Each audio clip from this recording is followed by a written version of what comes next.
ပြည်ရများအားလုံးပဲမင်္ဂလာပါခင်ဗျာဒီနေ့ကျွန်တော်တင်ဆက်ပေးမှာကတော့စပါတာပြန်လီယိုနဲ့ဥယျာဉ်ဆက်တီတော်300အကြောင်းရကုထားတဲ့300စကားလေးပဲဖြစ်ပါတယ်စပါတာနိုင်ငံမှာမွေးဖွားလာတဲ့ကလေးငယ်တိုင်းဟာစီကားမျိုးလမ်းလျှောက်တတ်တဲ့အရေးကနေစပြီးစက်ပညာကိုတည်ယူကြရပါတယ်အသက်9နှစ်ပြည့်ရတဲ့မိခင်ရုံကောင်ကိုစွန့်ကခက်ထန်ကြမ်းတမ်းတဲ့လောဘကြီးကိုနောက်မဆုတ်တဲ့ရင်ဆိုင်ရေးဖို့နဲ့ပြည့်စုံတဲ့စပါတာဘေးကောင်းတွေဖြစ်လာဖို့ဂျာဘော့တွင်ရဲ့နဲ့ချင်းပြနာကျင်မှုတွေကိုရင်ဆိုင်ရတဲ့တတိစီဖို့တင်ကြားခြင်းခံကြရပါတယ်လီယိုနဲ့ဆိုတဲ့ကလေးဟာဒီချင်းတွင်ပြည့်စုံတဲ့ကလေးရောက်ဖြစ်ပြီးအချင်းလေးကြားလာပြီးနောက်စပါတာဘေးဖြစ်လာခဲ့ပါတယ်ဒူအဆိုးနေစတဲ့ချားနိုင်ငံတဲ့ကစပါတာနိုင်ငံကိုတင်ပိုက်ကိုစူးစမ်းပါတယ်အဘေးအမှုတစ်ခုလို့ကိုပါစာနိုင်ငံရဲ့အထူးတရမတူဟာပင်လီယိုနဲ့စီရောက်လာပါတယ်လာရတဲ့အကြောင်းရင်းကတော့စပါတာရဲ့ရင်းနှီးမှုကိုပါစာကိုပေးဖို့ပဲဖြစ်ပါတယ်ပါစာစစ်တပ်ဟာအကြီးကနာကြောင့်စပါတာရဲ့အတက်ကိုငိညာတော့အကဲတူတို့တောင်းဆိုတာကိုအသာကြီးပေးဖို့ပြောပါတယ်ဒါပေမဲ့ပါစာတနမနာရင်းနှီးမှုကိုမရပဲပင်လီယိုနဲ့ရဲ့တောင်းတဲ့ကြီးတီကန်ချတာခံရပါတယ်ဒီနိုနဲ့လီယိုနဲ့ရဲ့လိုရဟာဆက်တက်ဖို့အကြောင်းခံလာပါတော့တယ်ပြန်လီယိုနဲ့ဟာရှေ့အခန်းကဘေးတွေရဲ့အကြံပေးတွေခက်ခဲ့တဲ့နဖျားတွေနဲ့ဆက်တင်နိုင်တဲ့ yes nut strategy တော့ပြီး set ထွက်တဲ့မထွက်တဲ့ကိုတိုင်ပင်ခဲ့ပါတယ်နဖျားတွေရဲ့အဆိုအရ set ထွက်မဲ့ရဲ့ဟာခဏတဲ့ပွေးတော်တွေကျင်းပလေရှိတဲ့ရုပ်ဖြစ်လို့ဒီချိန်ဆက်တဲ့ရင်စစ်ဆုံးပြီး green နုကတကူလုံးပြည့်စည်နိုင်ကြောင်းသတိပေးကတားမြစ်ကြပါတယ်ဒါပေမဲ့သူတို့စကားကိုနားထောင်နေပဲသူ့ရဲ့ဆက်တီတော်300နဲ့အတူနှုတ်ရဲ့နှစ်ပတ်ချံကိုကာကွယ်ဖို့ပြင်ဆင်ပါတော့တယ်ဒီလိုနဲ့ပါစာတွေရဲ့ရန်ကိုကာကွယ်ဖို့ထွက်လာရဲ့လမ်းမှာအခရီးရပြင်နေပေးပါတယ်အဲ့ဒီဘီဟာလီယိုနဲ့လာပူပေါင်းတာပဲဖြစ်ပါတယ်တနေရာမှာတော့ပါစာတွေရဲ့လက်ချက်ကြောင့်မြေလောင်ပြကျသွားတဲ့ရောစရာကိုတွေ့လိုက်ရပါတယ်ပြီးတော့မြို့ရဲ့နောက်ဖက်ချမ်းမှာစပါတာမြို့ကိုတင်ပိုက်ဖို့ဆက်ချီလာတဲ့ပါစာစတင်ပေါ်ကြီးကိုမြင်လိုက်ရပါတယ်ဒါပေမဲ့ကံပေါင်းစော်နဲ့ပဲမုန်တန်းကြီးပေါ်လာကထောင်ပေါင်းများစွာသောပါစာစတက်ကြီးပြိုကွေးတော့ကဘင်းလီယိုနဲ့ဟာဆက်မတိုက်ပေးအောင်ပွေးရတော့ပါတယ်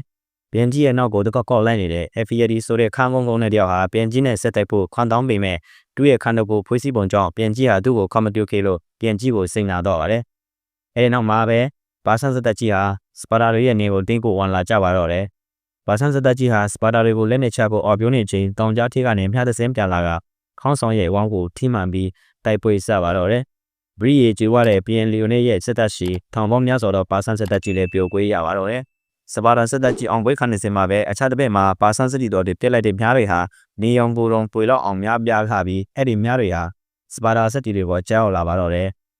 စပါတာစက်တီတွေဟာသူတို့ရဲ့တိုင်းတွေနဲ့ကာကွယ်ကပါဆန်တွေကိုတိုက်ခိုက်ပြီးနောက်တစ်ချိန်အနိုင်ရရှိခဲ့ပါတယ်တစ်ဖက်မှာတော့ PNDO နဲ့ရဲ့မိဖုရားဟာစစ်ကူလော့ပေးနိုင်ဖို့အရေးကောင်စီဝန်တို့နဲ့ဆွေးနွေးတိုင်ပင်နေပါတယ်အကြမ်းဆုံးများလာလို့ပါစာပြန်ဟာစပါတာတွေနဲ့ဆွေးနွေးမှုတွေလုပ်ဖို့စူးစမ်းရပါတော့တယ်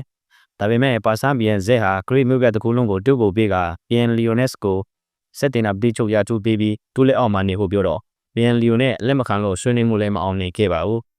PN ကြီးနဲ့သူ့စစ်တီတော်တွေဟာနောက်ထပ်လာမယ့်ပါဆန်စစ်တီတော်တွေကိုအသင့်ဆောင်နေကြပါတယ်မျက်နှာဖုံးနဲ့အဖွဲဟာမကောင်းဆိုးဝါကောင်တီတွေကိုခေါ်လာကစက်ချီလိုက်ကြပါတော့တယ်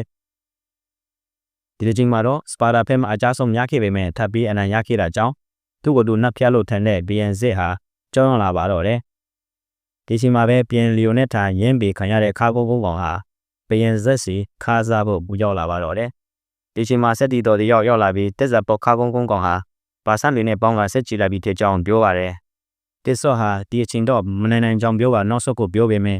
လီယိုနဲ့ကဘယ်တော့မှနောက်ဆုတ်မှာမဟုတ်ဘူးလို့ပြောပါဒီတိုက်ပွဲမှာပါချင်တဲ့သူပါနိုင်ပြီးမပါချင်တဲ့သူဆိုလဲကိုအင်ကိုပြန်နိုင်ကြောင်းပြောတော့ပြန်တစ်ဆော့လဲသူ့တက်ကိုပြန်ခေါ်ကထွက်သွားပါတော့တယ်အဲဒီနောက်တီလီယော့စ်ကိုခေါ်ပြီးဂျုံလီရတဲ့တိုက်ပွဲတွေအကြောင်းကိုကောင်းစီကိုပြိုးပြကုန်တဲ့တကဘာလုံးတီအောင်ကြွေးတော်ဖို့မိဖျက်ဆွေးပေးလိုက်တဲ့ဆွေးကြိုးကိုသူ့ကိုဆွေးပေးကပြန်လှော့လိုက်ပါတယ်ဒီဆော့ရဲ့အာခီရီယက်စတက်လည်းမရှိတော့တာကြောင့်သူ့မှာဆက်တည်တော့လက်တဆုပ်စားတာကြံပါတော့တယ်ရေချိန်မှာပဲပါဆန်လက်တက်ကြီးဟာစပါရန်ဘိုတင်းကိုချီတက်လာပါတယ်အနာချင်းမပြလုံးတာကြောင့်ပြန်လီယိုနဲ့သူ့ဆက်တည်တော်တွေဟာဂုံယူစွာနဲ့စပါတာအတွက်အသက်ပေးသွားကြပါတယ